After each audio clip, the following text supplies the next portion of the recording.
멜라니 클라인의 이 투사의 동일시가 굉장히 다양하게 쓰이는데 대부분 방어적인 수단으로 사용되고 있어요. 프로젝트 아이덴티티 자체가. 아이들의 세계나 보드라인 레벨에 있는 발달 수준에 있는 사람들, 보드라인 인격 구조, 그 경계선 인격 구조를 가진 분들이 이러한 투사적 동일시를 많이 사용을 하는데, 이 투사의 동일시는 어떤 면에서는 두 가지로 볼 수 있죠. 보드라인 레벨의 경계선 인격 장애를 경계선 인격 구조를 가지신 분들이 많은 경우에 사용하고 있는 방어가 첫 번째 스플리팅이었었죠. 분열인데, 분열은 좋은 대상, 나쁜 대상 이런 분열이 일어난다면 또 자기도 좋은 자기, 나쁜 자기 이제 이런 것들이 일어나죠. 그런데 이것이 단순히 분열일 뿐이 아니고 이게 투사적 동일시가 일어난다고 하는 게, 이게 분열과 이 투사는 정상적인 발달 단계이기도 하고 또 하나의 방어 수단으로서 작용을 하는데, 방어 수단으로 작용하는 예들을 우리가 임상에서 많이 보게 되죠. 이러한 투사의 동일시가 쓰이는 예는 융합을 얻고자 하는 경우도 생겨요. 그러니까 어떤 분리불안에 있을 때 융합되고자 한다고 한다면 여기에 경계를 무너뜨려야죠. 그래서 외부 대상으로부터 분리되는 것에서 벗어나기 위해서 이러한 투사의 동일시를 통해서 대상과 자기가 융합하는 어떤 관계를 유지하고 싶어하는 이런 방어 목적으로 쓰이기도 하죠. 그래서 많은 경우에 우리는 세퍼레이션 행사이기 때문에 끊임없이 어떤 대상과 융합하고 싶어 하기 때문에 이 프로젝트 아이덴티피케이션이 이 융합을 달성하는데 강렬한 어떤 수단으로 작용할 가능성이 있어요. 이게 방어 수단이죠. 그러니까 자기 혼자 이 세상을 살아가는 이 어려움, 어쩌면 이 실존적인 불안에서 벗어나는 방법 중에 하나가 대상과 융합함으로써 이 어려움에서 벗어나고자 하는 욕구가 생겨나는데, 이러한 융합하는 방법이 심리학적인 용어로 프로젝트 아이덴티피케이션이라는 용어를 사용할 수도 있을 것이다. 투사의 동일시를 통해서 하나 되는 이런 체험을 하고 싶어 한다. 이제 이렇게 이해되는 경우도 있고, 또 지금까지 제가 쭉 설명한 것은 멜라니 클라인이 처음 얘기했던 자기의 파트 셀프, 부분 자기를 투사하는 경우를 얘기를 쭉 해왔는데, 사실은 셀프라는 것 자체도 애매해요. 이제 여기서 모순이 나와요. 지금까지 계속 우리가 자기 셀프를 투사한다고 이 개념을 설명을 했는데, 실제 이제 구체적인 사례에 들어가면 셀프가 아니라 자기 안에는 내적 대상을 투사하는 경우가 나와요. 우리가 자기를 굿 셀프하고 파트 셀프로 구별하는 사람은 대상도 굿 아브젝트하고 배드 아브젝트로 분열을 시킨다는 얘기예요. 그런데 셀프하고 대상이 완전히 구별되어 있지 않기 때문에, 이 경계가 모호하기 때문에 자기 셀프를 투사한다고 얘기를 하지만 어떤 경우에 보면 이게 셀프가 아니라 대상을 투사하는 상황들이 일어나요. 자기 내적 대상을. 그러니까 여기서부터 이제 혼란이 올 수 있는데, 자기 안에 있는 남들을 해치고 싶어하는, 남들을 공격하고 싶어하는 마음이 자기 마음이라고 할 수도 있는데, 또 하나는 자기 안에 있는 내적 대상, 자기를 핍박하든 자기를 가혹하게 힘들게 하는 외부 대상이라, 말하자면 가혹한 어머니상이 자기한테 있다고 한다면 그 가혹한 어머니의 표상이 자기 안에 있으면 이게 배드 아브젝트가 되잖아요. 그러니까 이상적인 어머니가 있고 나쁜 어머니가 있어요. 그런데 문제는 이런 관계를 맺는 내 자체는 어떨 때는 어머니가 가혹한 어머니일 때는 그 가혹한 어머니 때문에 굉장히 핍박받는 내 셀프가 있을 수 있고 핍박하는 대상이 있을 수 있는데, 실제 임상에서 드러나는 것은 핍박하는 어머니의 이미지를, 어머니의 표상을 대상에게 투사하는 경우들이 많이 생겨요. 그 자기는 그 셀프를 가지고 있고, 그 어떤 경우냐, 분석에 의해서 분석가가 자기를 공격하는 대상으로 느낀다는 얘기예요. 이 경우에는 자기는 분석가에 의해서 지금 핍박받는, 그러니까 어머니에게 혼나고 있었던 자기는 그대로 자기 그 셀프 표상은 자기가 가지고, 이 부분 셀프를 가지고 있고, 자기를 공격하는 나쁜 어머니 표상을 분석가에게 투사해서 이걸 동일시하는 경우에는 나쁜 분석가가 자기를 공격하는 이런 상황으로 이해된다는 얘기. 그러니까 이때 투사하는 것은 배드 아브젝트가 투사된다는 얘기예요. 그러니까 이때 셀프하고 오브젝트가 왜 이렇게 어렵냐면 아까 얘기대로 이 프레이트 아이덴티케이션이라는 개념 속에 들어가 있는 것은 대상과 자기의 바운더리를 허무는 이런 개념이 이 속에 들어가 있기 때문에 어느 게 대상이고 자기인지 구별이 안 되는. 깊이 들어가면 어떤 거냐면 내 안에 있는 모든 내적 대상은 자기란 말이에요. 또 한편에서. 그러니까 배드 아브젝트라고 느끼는 자기 마음의 일부가 이거 자체도 배드 아브젝트가 자기 아브젝트라고 느끼는 셀프의 일부라는 거예요. 한쪽에서 보면. 큰 셀프 속에서는 이 큰 셀프 속에서 이게 자기 표상도 있고 대상 표상도 이거 자체도 하나의 자기 셀프의 일부라고 볼 수 있잖아요. 그래서 이게 어려운 거죠. 그래서 투사적 동의시에서 투사되는 부분은 셀프뿐만이 아니라 아브젝트가 투사되는 경우들도 얼마든지 생겨나는 거죠. 그래서 자기를 박해하는 어떤 대상 표상이 있다고 한다면 그 대상 표상이 자기 안에서 자기를 공격하지 않고 오히려 그걸 외부에 투사함으로써 외부 대상이 자기를 공격하는 이러한 관계를 만들어내는 외부 대상이 공격한다고 느끼는 거죠. 이런 상황이 되면은. 그래서 어쩌면 나쁜 대상을 외부에 투사하는 경우도 있는데 또 경우에 따라서는 자기의 셀프 중에 그 셀프, 자기 안에 있는 그 셀프나 그 아브젝트를 투사하는 경우도 생겨날 수 있는 거죠. 좋은 것을 보호하기 위해서 대상에게 자기의 일부를 투사하는 일이 일어나는 거죠. 그래서 어떤 분의 경우에는 자기한테는 좋은 것이 하나도 없고 자기 친구는 아주 좋은 성품을 가졌다고 계속 우기고 이상적인 어떤 모습을 자기 주변에 있는 누군가에게 계속 투사하는 사람들 생겨나요. 그리고 자기 안에는 나쁜 것밖에 없고 자기 친구나 아니면 자기 언니나 누군가가 자기가 갖고 싶은 어떤 특성을 다 가진 이상적인 사람이라고 이렇게 느끼는 사람이 있는 거죠. 이 경우에는 그 셀프가 투사되는 경우. 역동이 어떻게 일어나면 그 셀프하고 배드 셀프가 있으면 그 셀프를 자기가 가지고 있고 배드 셀프를 외부에 투사하는 경우도 일어나는데 거꾸로 배드 셀프를 자기가 가지고 있고 그 셀프는 외부에 투사하는 경우도 생겨나요. 그래서 실제 임상 상황에서는 어느 한 방향으로 어떤 현상들이 일어나는 게 아니고 굉장히 복잡하게 다양한 형태로 일어나기 때문에 우리가 고정관념으로 프로젝트 아이덴티케이션은 이런 현상이 일어난다고 너무 경직되게 바라볼 부분이 아니고 대상에 따라서 아니면 우리가 만나는 내담자의 심리 상태에 따라서 아주 다양한 모습으로 드러난다. 같은 용어를 썼어요. 프로젝트 아이덴티티라는 용어를 썼는데 멜라니 클라인이 처음으로 이 용어를 써서 하나의 기표를 만들었는데 거기에 포함되는 현상들은 어떤 분은 자기의 셀프를 투사하는 경우라고 얘기를 하는데 쓰는 사람마다 이미 이 기표가 딱 생겨나면 그 기표를 쓰는 사람은 자기가 쓰고 싶은 대로 다 썼다는 얘기예요. 그 비욘이 쓰는 이 개념과 또 다른 학자들이 쓰는 이 개념들이 각각 당초에 멜라니 클라인이 썼던 그 방식만 고집하지 않고 각자 창의적인 방법으로 이 용어를 쓰고 있기 때문에 이 용어는 실제로는 계속 살아서 움직이고 있어요. 아무도 생각하지 않도록 어떤 케이스를 새로운 분석가가 이 경우는 나는 새로운 프로젝트 아이덴티케이션 케이스야 라고 설명을 하면 이 기표가 표상하는가 이 상징이 가지고 있는 내용이 점점 풍부해진다는 얘기죠. 점점 넓어지는 대신에 또 한쪽에서는 어떤 어려움이 생기냐면 점점 모호해지죠. 분명하지 않다는 얘기예요. 1940년대 멜라니 클라인을 따르는 분석가들과 아나 프로이드를 따르는 프로이디안 분석가들 사이에 영국의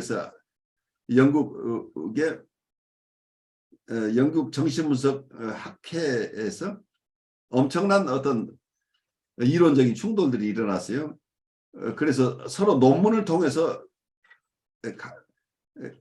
프로이디언은 프로이디언대로 자기들의 입장을 고수하고 그리고 클라이언들은 클라인을 옹호하는 어떤 논문들을 써서 서로 논문을 가지고 굉장히 오랫동안 다투었던 그 기록들이 계속 남아있는데 이게 어떤 대논쟁이라고 얘기를 하는데 그때 많은 논문들이 발표됐어요. 근데 그 논문들은 정신분석 발달에 아주 큰 기여를 했어요. 그렇지만 정서적으로는 이분들은 계속 싸우는 모두가 쉽게 거치지 않고 지금까지도 그 앙금이 남아있다고 보여요. 그만큼 굉장히 큰 어떤 대논쟁들을 거쳤는데 거기서 나오는 큰 주제 중에 하나가 이 판타시라는 개념, PH 판타시, PH 판타시는 무의식적 환상이라는 개념을 멜라니 클라인이 이 판타시 개념을 자유스럽게 쓰다 보니까 이 판타시 개념, 이 상징이 표상하고 있는 바가 굉장히 넓어진다는 얘기예요.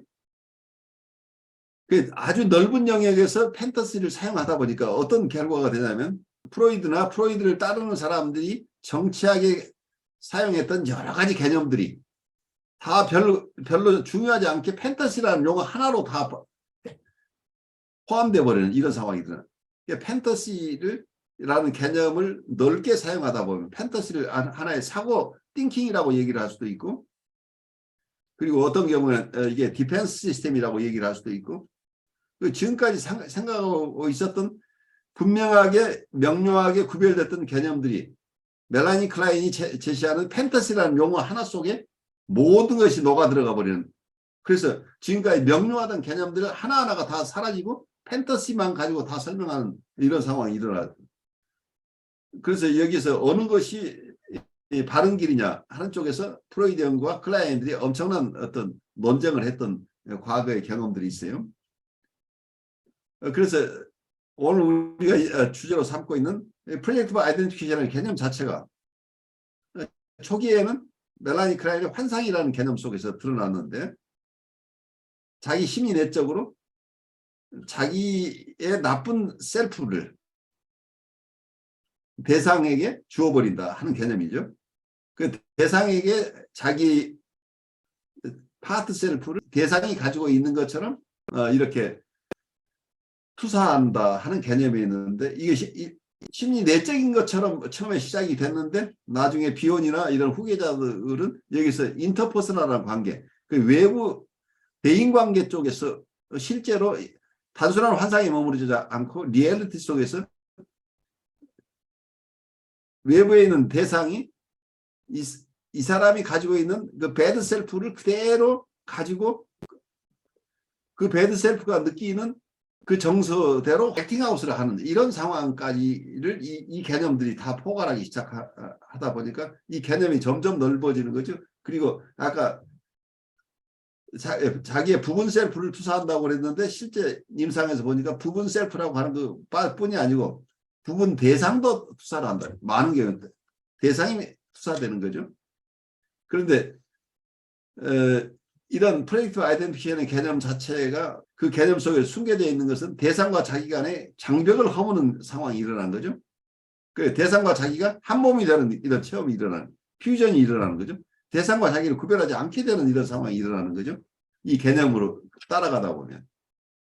왜냐하면 자기의 일부나 자기 안에 내 대상의 일부를 다른 외부 대상에게 옮겨 놓는다. 이렇게 되면은 원래 이 투사 동의시를 사용한 이 사람 입장에서는 저 사람이 가지고 있는 정서나 저 사람이 가지고 있는 표상이나 이런 것들이 자기의 일부라는 얘기죠. 그래서 그 사람과의 관계를 끊어내지 못하고 자기의 일부로 느낀다는 얘기죠. 그러다 보니까 저 사람이 어떻게 행동할 것인가까지 내가 압력을 행사하는 이런 상황이 일어난다는 얘기죠.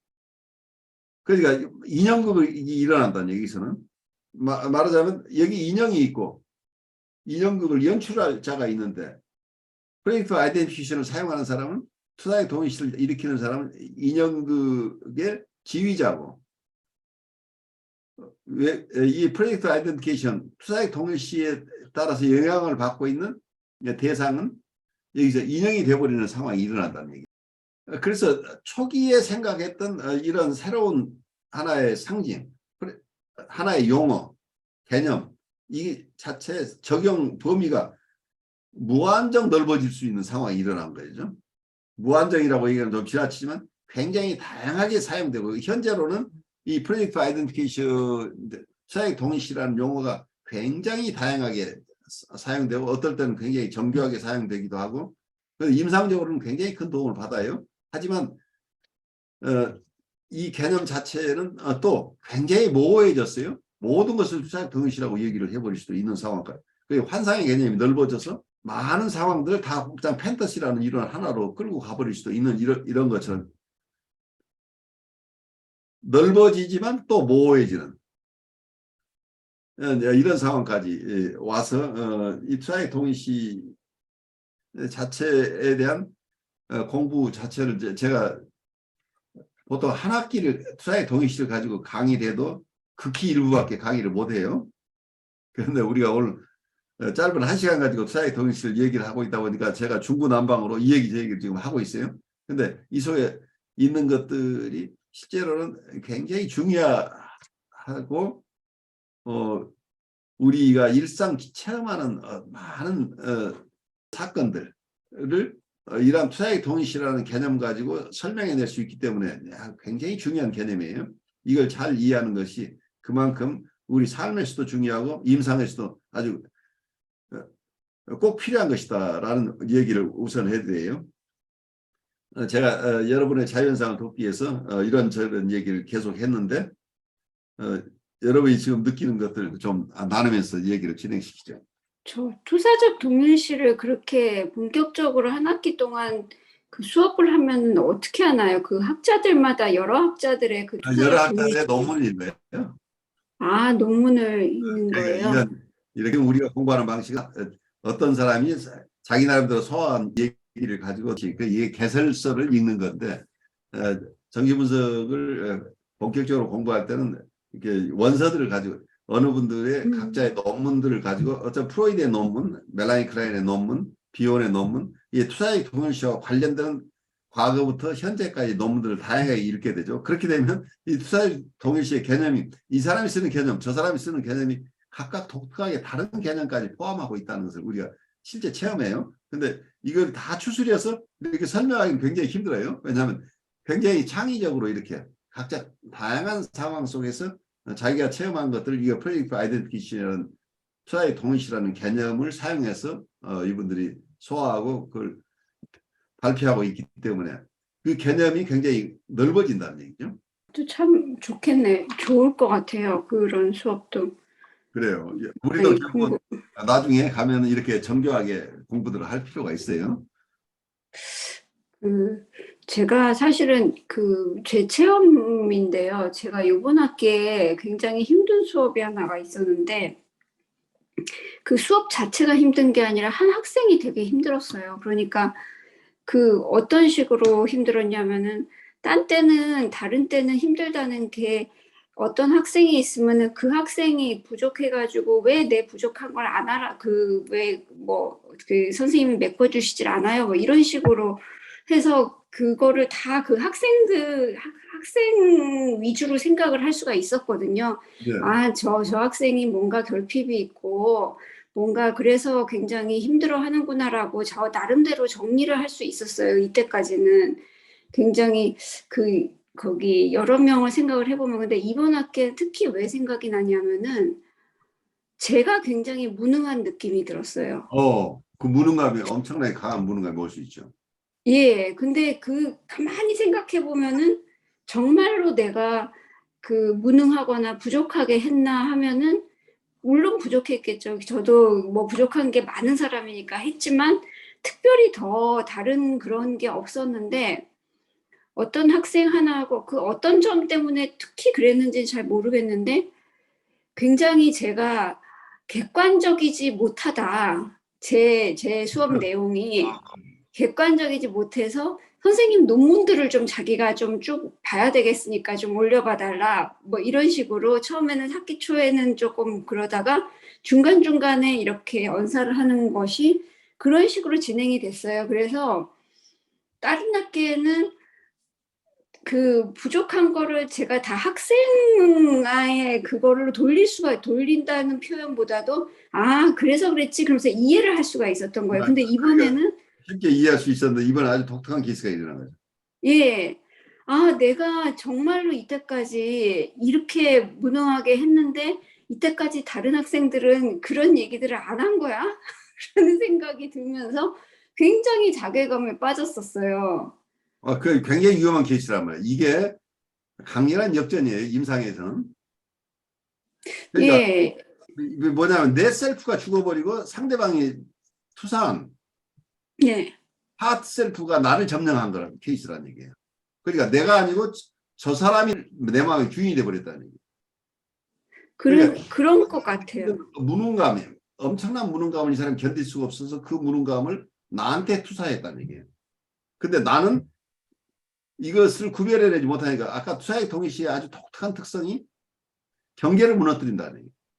경계를 예. 모호하게 함으로써 대상과 자기를 구별 못하게 만들어버린다는 얘기예요.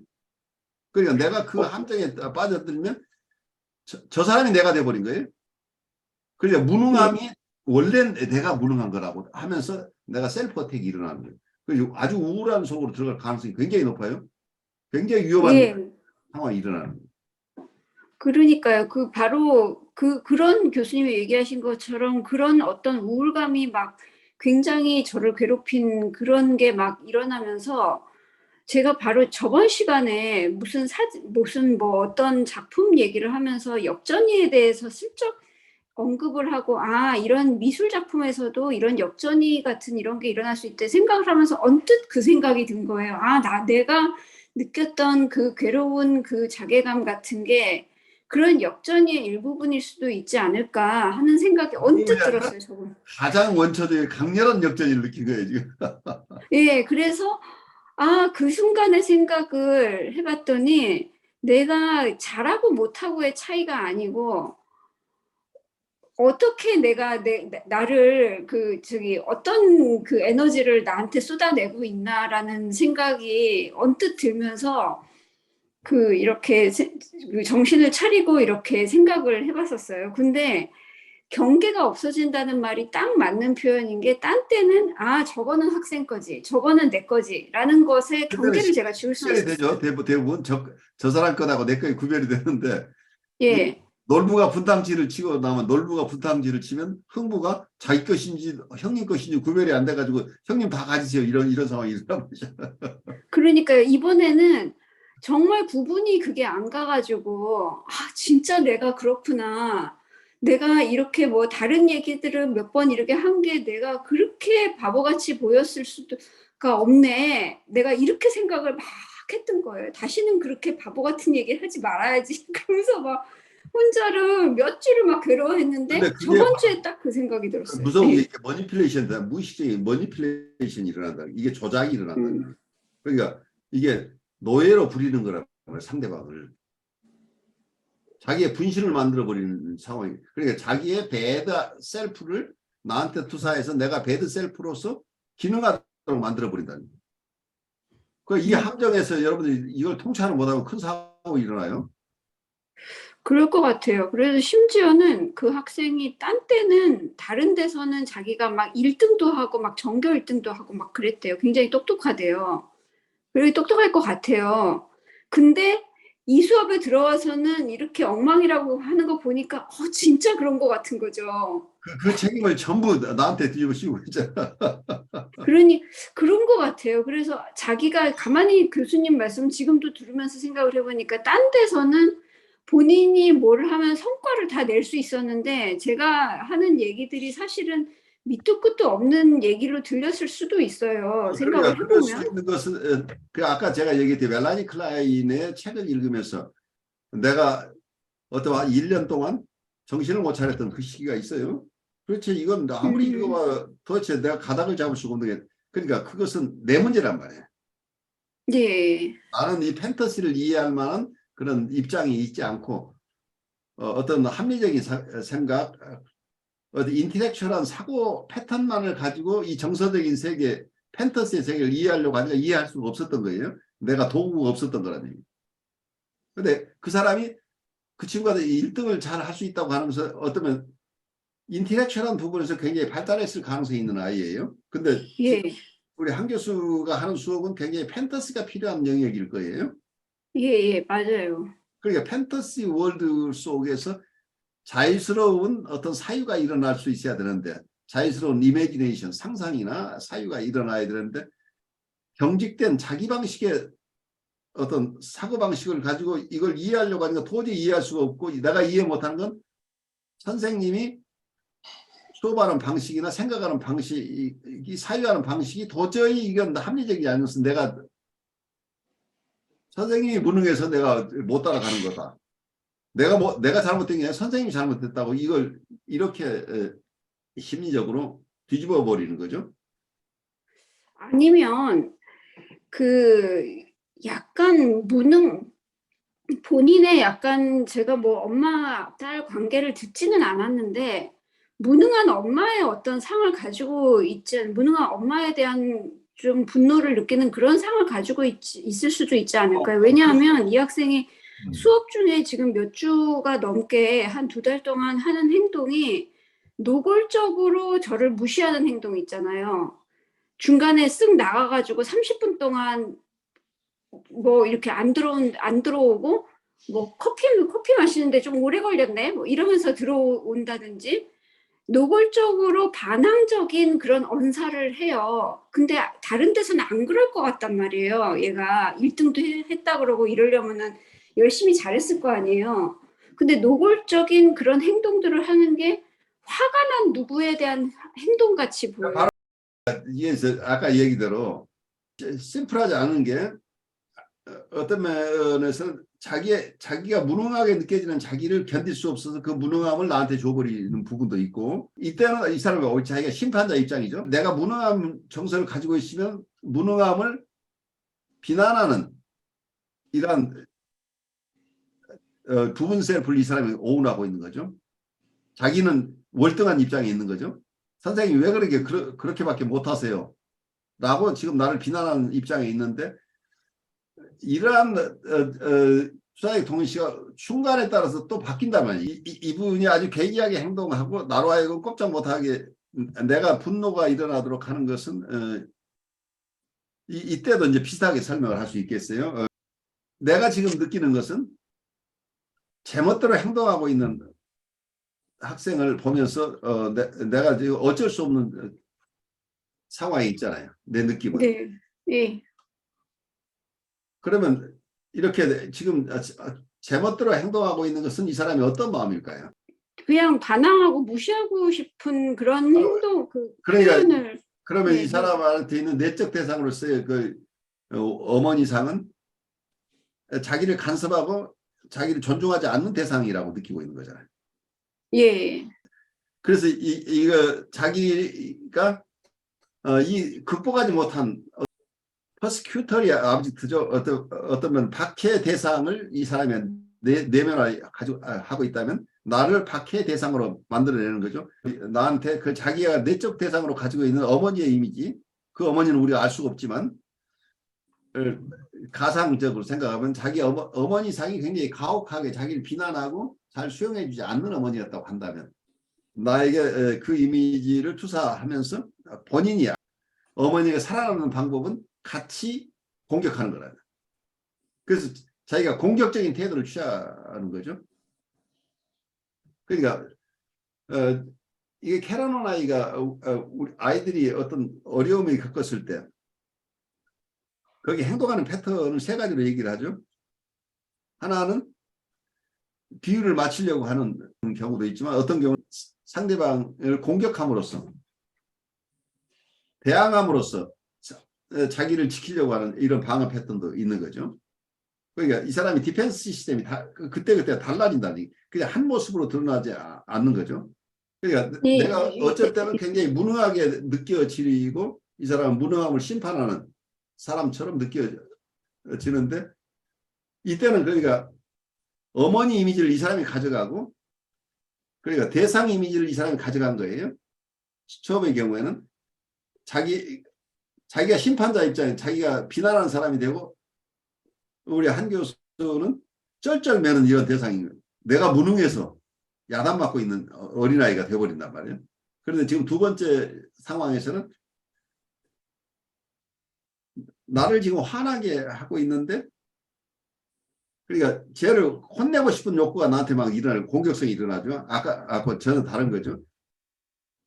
수업 시간에 제멋대로 행동하고 있는 것을 제대로 그냥 두어서는 안 될 것 같은 그래서 판단적이고 혼내고 싶은 비난하고 싶은 욕구가 내 안에 일어나는 것은 이게 이분이 가지고 있는 내적 가혹한 대상의 이미지를 나한테 투사하고 자기 이미지는 뭘 가져갔냐면 이때는 이 가혹하게 비난하는 대상에게 대해서 용감하게 싸우는 대상으로 자기 셀프 이미지를 가져간 거잖아요.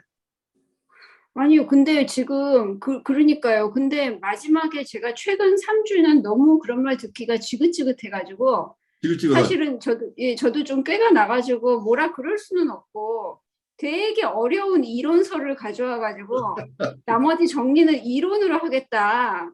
그 학생들이 하나도 모를 만한 걸 가져와가지고 그냥 해버렸어요. 그러면 저는 편하잖아요, 사실은. 이제 뭐, 내가 액팅아웃이 일어났어요.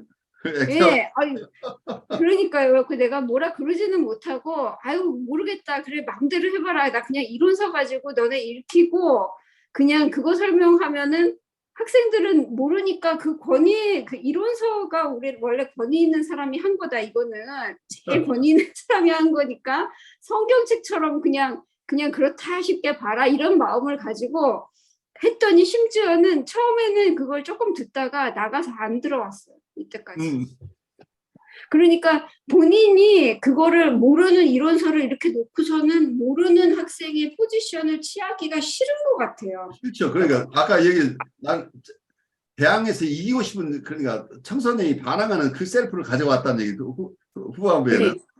그래서 예. 나를 이겨먹고 싶은데 그러니까 내가 비난하는 엄마의 이미지를 가지고 있으니까 엄마도 얘한테 지고 싶지 않으니까 그래 너 한번 해보자 그런 상황이 되는 거죠. 그래서 엄마가 정말 이제 공격을 하기 시작하니까 얘도 이제 난감한 상황에서 대항을 하는데 한계가 있는 거예요. 정말 가혹한 초자를 이제 만난 거예요. 가혹한 대상을 만나버리니까 자기가 어떤 면에서는 지적인 능력이 뛰어나다고 자랑하면서 판타지를 가지고 얘기하는 선생님을 공격하다가 선생님이 정말 인텔렉츄얼하게 움직이니까 자기의 인텔렉트 가지고 대항하기 어려운 어쩌면 지성 대 지성으로 만나니까 지금까지 자기가 나에게 부과했던 어떤